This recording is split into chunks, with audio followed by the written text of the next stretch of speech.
Halo teman-teman bahas saham, kembali lagi dengan channel bahas saham. Kesempatan kali ini teman-teman saya akan mencoba membahas satu emiten yang sudah kita lihat bersama ini di slide ya, yaitu emiten Bank Danamon.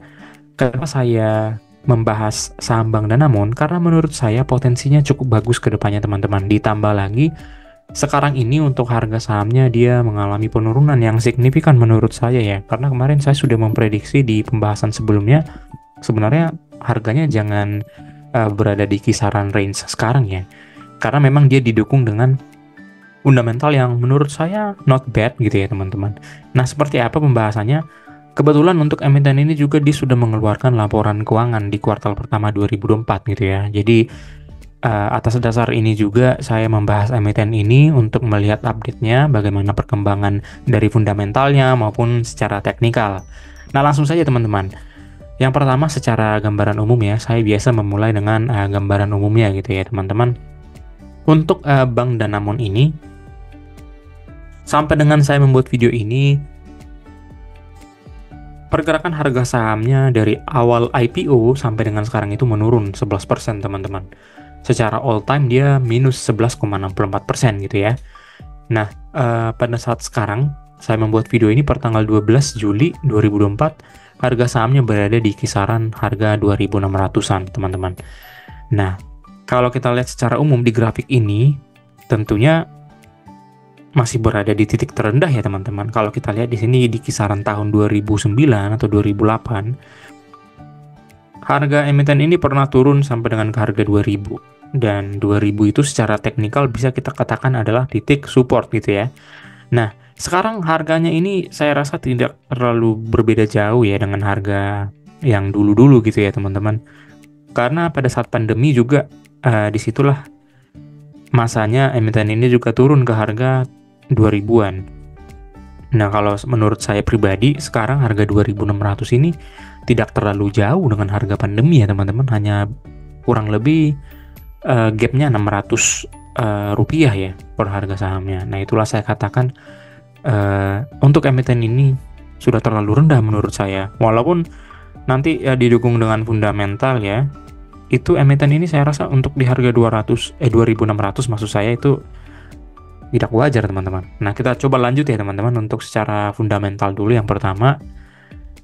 Nah, di sini dari laba bersih Bank Danamon ini ya sampai dengan kuartal pertama 2024 di sini terlihat ya. Untuk kuartal pertama saja dia sudah mencapai laba 831 miliar ya di sini teman-teman. Nah, memang kalau kita bandingkan dengan periode-periode sebelumnya, bahkan di tahun 2023 saja dia sudah mencapai laba 3,5 triliun. Memang kalau kita lihat laba tahun 2018 dan 2019 tentunya memang belum bisa melampaui ya teman-teman. Tapi setidaknya tahun 2020 saja pada saat pandemi, emiten ini hanya berhasil mencetak laba sebesar 1 triliun. Dan pada saat itulah harganya berada di kisaran 2000-an ya. Tapi sekarang teman-teman, kalau kita lihat di tahun 2023 labanya saja sudah mencapai 3,5 triliun. Harusnya setidaknya emiten ini menurut saya pribadi sih jangan di harga 2000 lagi teman-teman. Setidaknya at least di 3000-an gitu ya teman-teman ya. Dan di tahun 2024 ini juga labanya di kuartal pertama sudah mencapai 831 miliar. Tentunya pastinya di kuartal kedua, ketiga, dan keempat nanti kita harapkan sih bisa melampaui 2023 ya. Berarti itu bisa menandakan bahwasanya emiten ini bertumbuh dari sisi performanya gitu ya teman-teman. Nah, kita coba lanjut. Laba yang 800-an miliar tadi itu dari mana saja gitu teman-teman. Nah, ini saya mengambil laporan keuangannya di kuartal pertama 2024. Nah, di sini kita lihat teman-teman, dari sisi pendapatan bunga, saya tandain di sini ya di slide ini, ternyata meningkat teman-teman. Pendapatan bunga yang mencapai 4,7 triliun di kuartal yang sama di tahun sebelumnya, tahun 2023. Sekarang di kuartal pertama di tahun 2024 meningkat kurang lebih 1 triliun ya teman-teman. 4,7 triliun meningkat menjadi 5,5. Jadi sebenarnya saya bisa menyimpulkan sih teman-teman, untuk emiten ini dia performanya meningkat teman-teman. Jadi itulah hal pertanda bahwasanya seharusnya sih harga sahamnya juga akan mengikuti gitu ya teman-teman ya. Nah, kemudian dari pendapatan beban bunga memang terlihat ada peningkatan ya, tapi ya so far so good sih menurut saya teman-teman. Sehingga di sini secara pendapatan operasional lain juga ya kurang lebih sama ya, tidak terlalu berbeda jauh. Nah, di sini ada pos keuntungan atas transaksi dalam mata uang asing. Nah, ini mungkin diakibatkan karena nilai dolar yang semakin naik ya, beberapa periode belakangan ini, sehingga untuk pos ini juga mengalami peningkatan dari 148 miliar ya tahun sebelumnya, sekarang menjadi 285 miliar. Dan di sini ada pendapatan dividen ya, wajar-wajar saja teman-teman. Sehingga di sini secara total ya, pendapatan bunga netonya mencapai angka 3,9 triliun dan pendapatan operasional lain mencapai 1 triliun. Ya menurut saya ini tetap mengalami yang namanya pertumbuhan ya. Jadi saya yakin sih emiten ini masih mengalami yang namanya peningkatan kinerja ke depannya. Nah, coba kita lanjut ke ekuitas ya teman-teman. Untuk ekuitas atau aset bersih sendiri, emiten ini di sini meningkat ya dari ekuitasnya. Memang di tahun 2020 terjadi penurunan ya, wajar ya karena pandemi Covid. Dan di tahun 2024 memang terlihat ada terjadi penurunan ya, tapi tidak terlalu signifikan. Jadi so far so good menurut saya untuk aset bersihnya. Nah, kemudian dari sisi liabilitas, karena ini adalah emiten perbankan ya seharusnya sih liabilitasnya meningkat teman-teman. Nah, di sini kita lihat untuk kuartal pertama 2024 itu tentunya yes meningkat ya teman-teman. Dari 171 triliun ya di sini ya, meningkat menjadi 177, artinya dana pihak ketiga itu semakin banyak untuk masuk ke emiten ini. Ini hal yang positif untuk emiten perbankan teman-teman. Nah, kemudian kita lanjut untuk histori penambahan ataupun pengurangan kas ya.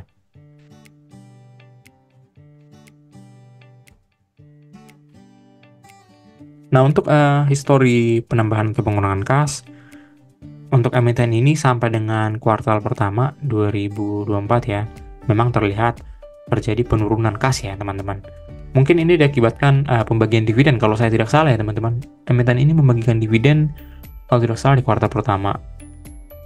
Dan di tahun 2023 juga mengalami yang namanya pengurangan, dan yang paling signifikan sih di tahun 2019 ya. Tapi menurut saya sih tidak terlalu masalah ya teman-teman. Yang penting nanti posisi kasnya di akhir kita akan lihat setelah slide berikut ini, yaitu untuk posisi kasnya sendiri sampai dengan kuartal pertama 2024 itu memang menurun signifikan ya teman-teman. Tapi ya so far so good sih menurut saya. Memiliki kas sebesar 13 triliun itu sudah cukup baik ya. Yang penting karena ini perbankan, dia meningkatkan performanya tadi. Nah, kemudian kita lanjut untuk rata-rata harga saham emiten ini ya sampai dengan kuartal pertama 2024. Nah, di sini terlihat jelas ya teman-teman, dari tahun 2018 menurun signifikan. Pada saat 2019 dia berada atau bertengger di kisaran 6 ribuan, dan pada saat pandemi saya yakin teman-teman ini karena efek pandemi dia dihajar habis atau dihajar turun itu sampai ke harga 2.800-an ya. Nah, setelah tahun 2020 teman-teman, emiten ini rata-rata harga sahamnya hanya berada di kisaran 2.000, tidak pernah pecah sampai dengan 3 ribuan ya teman-teman. Ini memang di tahun 2022 pernah memiliki rata-rata harga saham di 3.000, tapi tidak bertahan lama teman-teman. Di tahun 2023 malah turun kembali ke 2 ribuan gitu ya. Nah, ini yang saya katakan, untuk harga sahamnya masih berada di bawah. Padahal kalau kita lihat secara kinerja, dia sebenarnya ya tidak wajar sih teman-teman berada di 2 ribuan. Sudah terlalu jauh gapnya antara tahun 2019 atau tahun 2018 gitu ya. Nah, kemudian dari sisi return on equity-nya dan earning per share-nya teman-teman ya. Di sini untuk emiten BDMN ini dari sisi return on equity-nya sudah meningkat teman-teman. Ya walaupun memang di tahun 2018 dan 19 ya ROE-nya itu berada di angka 9. Dan memang di tahun 2020 itu paling down ya, menuju angka 2. Sama dengan EPS yang sebelah kanan, di tahun 2018 dan 19 itu mencapai angka 400-an untuk earning per share-nya. Memang di tahun 2020 turun ke angka 100-an. Tetapi kalau kita lihat earning per share di tahun 2023 ataupun di kuartal pertama 2024, baik ROE-nya tadi ya dan mau EPS-nya, sudah tidak terlalu jauh sebenarnya perbedaannya dengan ROE ataupun EPS di tahun 2018 dan 2019 gitu ya. Ya kalau kita katakan sih, sebagai contoh ini ROE di tahun 2018 ini berada di angka 9. ROE sekarang di kuartal pertama 2024 berada di angka 6,8. Ya seharusnya ini mencerminkan harga sahamnya juga gitu ya teman-teman. Yang awalnya berada di range harga 6 ribuan pada saat dia EPS-nya atau ROE-nya di angka 9. Sekarang tidak terlalu jauh. Apalagi kalau kita lihat EPS ya teman-teman, 409 di tahun 2018 dibandingkan dengan angka 340 di 2024. Hanya kurang lebih selisih 60 poin ya. Ya setidaknya harga sahamnya juga jangan terlalu jauh perbedaannya ya. Kalau tebakan saya pribadi sih, dengan posisi EPS sekarang yang berada di angka 340, harga sahamnya harusnya sudah berada di angka 3 ribuan atau 4 ribuan ya teman-teman. Jadi tidak berbeda jauh dengan historisnya gitu. Dan di sini sebagai catatan, rata-rata ROE 5 tahun terakhir itu berada di angka 6,4%. Dan EPS-nya juga lumayan tinggi ya. Nah kemudian kita sampai ke pembahasan prediksi harga sesuai fundamentalnya gitu ya teman-teman. Untuk harga saham BDMN tadi ini berada di angka 2.600 pada saat saya membuat video ini. Di situ mencerminkan PBV sebesar 0,5 dan PER 7,7. Artinya ada margin of safety-nya di angka 37%. Kemudian potensi gain bisa mencapai 60,87%. Angka ini didapat dari kombinasi nilai PBV 1 dan PER 10 menurut saya. Karena pada umumnya emiten perbankan teman-teman berada di PBV 1 dan PER 10 itu wajar teman-teman. Kalaupun ada emiten perbankan yang fundamentalnya bagus di bawah PBV 1 dan PER 10, saya katakan sih beli saja teman-teman. Karena nanti kedepannya pasti akan menuju ke PBV 1 dan PER 10. Toh fundamentalnya juga menarik gitu ya. Nah, nilai PBV 1 BDMN ini berada di angka 4.900-an. Nilai per 10-nya berada di angka 3.400. Dan kombinasi, seperti biasa, kalau saya kombinasikan PBV 1 dan per 10, sehingga untuk harga fundamentalnya berada di angka 4.100. Nah, itu tadi, dari harga 2.600 ke angka 4.100 itu potensial gain 60% teman-teman. Nah, ini cukup menarik menurut saya. Saya rasa sih angka 4.000 wajar-wajar saja teman-teman, karena tadi dari pembahasan EPS maupun ROE-nya disetahunkan di tahun 2024 sebenarnya tidak terlalu jauh lagi dengan harga 6.000 gitu teman-teman. Jadi wajar sih menurut saya teman-teman di angka 4.000 gitu ya. Kemudian secara analisis historis ya, analisis historis ini juga bisa memprediksi berapa sih harga yang sebaiknya untuk harga saham emiten ini gitu teman-teman. Nah kalau kita lihat datanya di sini, untuk rata-rata PBV dan rata-rata PER di 5 tahun terakhir ya, dari tahun 2018 sampai dengan tahun 2024 Q1. Untuk PBV-nya berada di angka 0,91 dan untuk PER-nya berada di angka 15. Kalau kita lihat sekarang teman-teman di harga 2.600, ternyata PBV-nya itu berada di angka 0,91. Maksud saya untuk PBV 0,91 seharusnya berada di angka 4.554 gitu ya. Dan harga saham PER 15 itu rata-rata yang terjadi itu di angka 5.300. Seperti biasa kombinasikan aja PBV dan PER yang pernah diraih emiten ini selama 5 tahun terakhir. Didapat angka 4.900, tidak jauh berbeda dengan fundamental teman-teman. Dan saya rasa ini juga angka yang wajar gitu ya. Sehingga potensial gain dari harga 2.600 sekarang, harga yang menurut saya juga sangat terlalu rendah ya, bisa mencapai angka kurang lebih 89%. Nah itu tergantung teman-teman sih apakah memang yakin dengan pembahasan seperti ini gitu ya. Setelah fundamental kita akan lanjutkan teman-teman ke teknikal teman-teman. Di sini kita akan coba membuka chartnya. Baik teman-teman, kita akan lanjut ke teknikal ya. Nah secara teknikal sih itu tadi saya katakan di sini, kita coba mengambil grafik secara mingguan ya teman-teman, karena biar untuk mempersingkat grafiknya dari awal. Nah, ini yang saya katakan menarik, teman-teman. Di sini, dari semenjak tahun 2020, semenjak pandemi ya, emiten ini saya terlihat konsolidasi ya, atau sideways, teman-teman. Nah, ini yang menariknya. Dia itu selalu berada di kisaran harga, kalau saya coba tarik horizontal ya, teman-teman, untuk menentukan titik support dan resisten gitu ya. Di sini titik supportnya itu saya lihat di angka 1.600 ya. Dan kemudian titik support selanjutnya itu berada di angka 2000. Oke.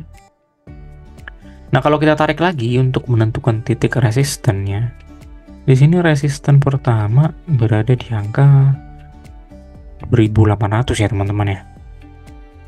Nah, saya coba tarik satu lagi garis yang menentukan. Sepertinya di sini ada titik support juga, teman-teman. Ini pernah memantul di angka 2.500. 2.500 ya. Oke. Nah, angka 2.500 menjadi titik support menurut saya yang Kemungkinan kalau dia turun dari 2.600 pasti akan menuju ke 2.500 dan saya yakin situ akan memantul gitu ya. Nah, secara umum sih seperti ini teman-teman. Dia mungkin akan menuju ke titik resisten 2.800 kalau memang dia mampu mengalami penguatan ya. Di sini ada 3 inside up secara teknikal, artinya bullish reversal ya teman-teman. Jadi secara prediksi teknikal ini sih dari investing ini dia akan mengalami yang namanya periode bullish secara sementara ya. Mungkin ke angka 2.800 prediksi saya. Nah, teman-teman, kalau kita lihat di sini dari sisi volume sih dia tidak terlalu signifikan ya. Jadi menurut saya sih kemungkinan dekat pasti akan berada di sini-sini saja harga sahamnya teman-teman. Tapi perlu kita lihat secara dia daily teman-teman. Kalau kita lihat grafik secara daily ya, ada gap di sini teman-teman di angka, ada gap sepertinya yang harus ditutup di angka 2.900-an ya. Apakah nanti emiten ini akan ditarik dulu ke harga 3.000 baru turun kembali? Tapi saya yakin sih bisa saja terjadi teman-teman. Tapi volumenya sih kurang mendukung ya. Kalau saya pribadi sih bisa saja sih membeli di harga sekarang, tapi jangan terlalu signifikan ya teman-teman, karena untuk menghindari adanya penurunan ke depannya. Tapi memang kemungkinan besar dia akan menuju ke angka 2.900 untuk menutup gap yang ada di sini teman-teman. Nah, kalau kita balikan lagi grafiknya ke weekly ya, targetnya berapa sih untuk emiten ini gitu teman-teman. Untuk resisten yang paling tinggi saya rasa sih berada di angka yang pertama itu 3.000 tentunya teman-teman. Di angka 3.000 ya. Ya, kurang lebih di angka 3.000. Nah, kemudian yang ke resisten selanjutnya berada di angka ini berada di angka 3.200 ya. Dan yang terakhir sih kalau memang bisa mampu menuju ke sini sih yang langsung berada di angka 4.000 sih saya rasa teman-teman. Atau setidaknya ini 3.700 ya. Dan kalau habis dari sini baru dia akan menuju ke angka 4.000. Tapi overall teman-teman, selama dia berada di range harga 2.000-an, saya yakin sih beli saja teman-teman. Tapi untuk potensi long term ya. Karena kalau kita lihat secara grafik di sini, harga emiten ini masih berada di sini-sini saja teman-teman, di angka 2.000-an.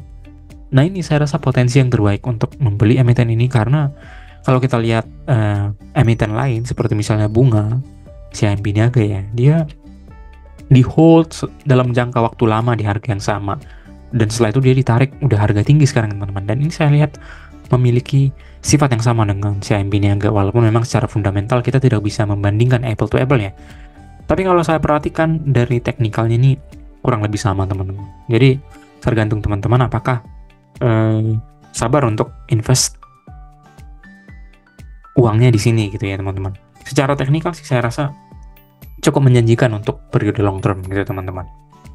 Nah, yang lebih menariknya lagi, kalau saya coba lihat grafik daily ya teman-teman ya, daily kita tarik mundur terus ke belakang ya, di tahun ini tahun berapa ya teman-teman ya? Ini tahun 2019.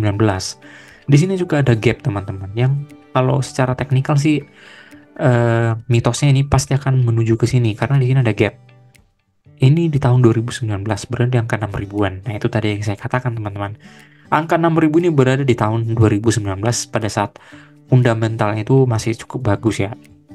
Dimana tadi earning per share-nya di angka 400. Nah, saya yakin untuk menuju ke 400 sih akan bisa teman-teman. Karena emiten ini tadi kita lihat bertumbuh dari sisi pendapatan, dan untuk earning per share atau ROE sekarang itu sebenarnya tidak terlalu berbeda jauh dengan earning per share ataupun ROE dari tahun-tahun 2018 maupun 2019 seperti data finansial tadi yang kita tunjukkan di awal ya. Nah, jadi saya rasa teman-teman menuju ke harga 6.000-an itu masih sangat mungkin.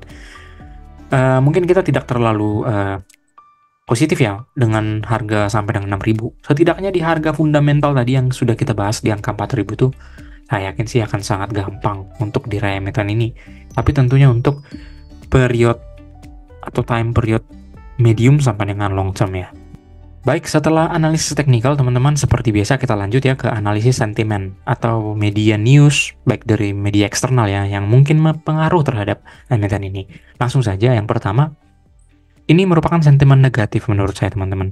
Karena salah satu pemegang saham emiten ini yaitu Crazy Rich Hermanto Tanoko, dia malah menjual kepemilikannya di emiten ini. Kalau tidak salah, saya pernah membaca beliau ini memiliki kepemilikan sebesar 0,7% ya, saham Bank Danamon.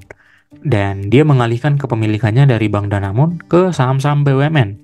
Karena memang kalau kita lihat ya, posisi sekarang teman-teman untuk saham-saham bank BUMN seperti misalnya BRI, Bank Mandiri, BNI mengalami penurunan harga yang signifikan. Jadi memang ya wajar saja ya seorang crazy rich mungkin melihat peluang yang lebih tinggi dari BUMN gitu ya. Ya wajar saja teman-teman. Tapi apakah sentimen ini akan berpengaruh sangat signifikan terhadap BDMN? Saya yakin sih tidak teman-teman. Karena tentunya tadi kita balik lagi ke fundamental dari BDMN ya. Fundamentalnya menurut saya cukup menarik. Jadi tidak akan terlalu berpengaruh signifikan. Nah, kemudian untuk news atau sentimen yang kedua itu, di sini anggota direksi dari Bank Danamon ini menambah atau meningkatkan kepemilikan sahamnya ya, melalui program Deferred MRT gitu ya. Nah, di sini ada 7 direktur atau anggota direksi yang menambah saham, dan tentunya ini merupakan good news karena semakin banyak emiten atau lembar saham dari emiten ini yang menjadi kepemilikan dari direksi.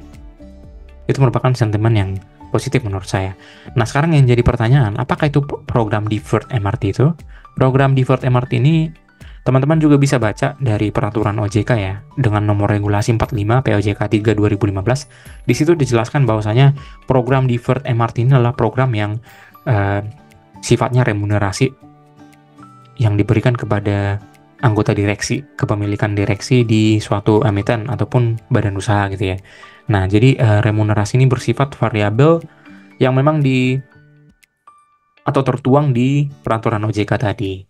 Di sini artinya setiap emiten atau perusahaan terbuka wajib memberikan remunerasi yang sifatnya baik tunai ataupun saham kepada direksi gitu ya. Jadi mungkin sebelumnya saham Bank Danamon ini belum mematuhi POJK nomor 3 2015 ini. Jadi mereka sekarang berusaha untuk mematuhi peraturan atau regulasi yang berlaku dengan memberikan remunerasi berupa lembar saham kepada direksinya. Jadi menurut saya ini merupakan salah satu gigi yang bagus dari emiten BDMN.